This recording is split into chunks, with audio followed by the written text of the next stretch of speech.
CPM party Jayashankar Bhupalpally జిల్లా 3వ మహాసభల్ని ఈ నెల 21, 22 తారీఖుల్లో భూపాలపల్లి జిల్లా కేంద్రం సింగరేణి కృష్ణ కాలనీ కమ్యూనిటీ హాల్లో నిర్వహిస్తా ఉన్నాం.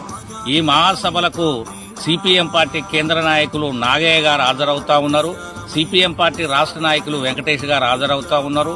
అధిక సంఖ్యలో ప్రతినిధులు ఈ సందర్భంగా జరిగే ర్యాలీలో పాల్గొని విజయవంతం చేయాల్సిందిగా విజ్ఞప్తి చేస్తా ఉన్నాం. భూపాలపల్లి జిల్లా సమగ్రంగా అభివృద్ధి చెందాలంటే ఈ జిల్లాలో ఉండేటువంటి పెండింగ్ సమస్యలన్నింటినీ ప్రభుత్వాలు పట్టించుకొని పరిష్కరించాలని విజ్ఞప్తి చేస్తా ఉన్నాం. ప్రధానంగా పాత ఎర్ర చెరువులో గుడిసెలేసినటువంటి పేదలందరికీ ఇంటి పట్టాలు ఇవ్వాలి. భూపాలపల్లి పట్టణంలో పట్టాలు రానటువంటి కాలనీలన్నిటికీ వెంటనే పట్టాలు ఇవ్వాలి. జిల్లాలో పోడు భూములన్నిటికీ పట్టాలు ఇవ్వాల్సినటువంటి అవసరం ఉంది. అసంఘటిత రంగ కార్మికుల సమస్యల్ని పరిష్కరించాలి. హమాలీ కార్మికుల సమస్యల్ని పరిష్కరించాల్సినటువంటి అవసరం ఉంది. రైతాంగం సమస్యలు కానీ కూలీల సమస్యలు కానీ పరిష్కరించాలి.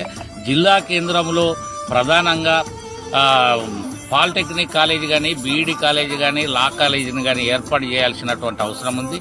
అదేవిధంగా ఈ బొగ్గున్నటువంటి ప్రాంతానికి రైల్వే మార్గం కూడా లేదు, దాన్ని ఏర్పాటు చేయాల్సినటువంటి అవసరం ఉంది. సింగరేణి బొగ్గు ఆధారిత పరిశ్రమలైనటువంటి బొగ్గు శుద్ధి కర్మాగారం, ఎరువుల కర్మాగారం, సిమెంట్ కర్మాగారాన్ని ఏర్పాటు చేయాల్సినటువంటి అవసరం ఉంది. సింగరేణి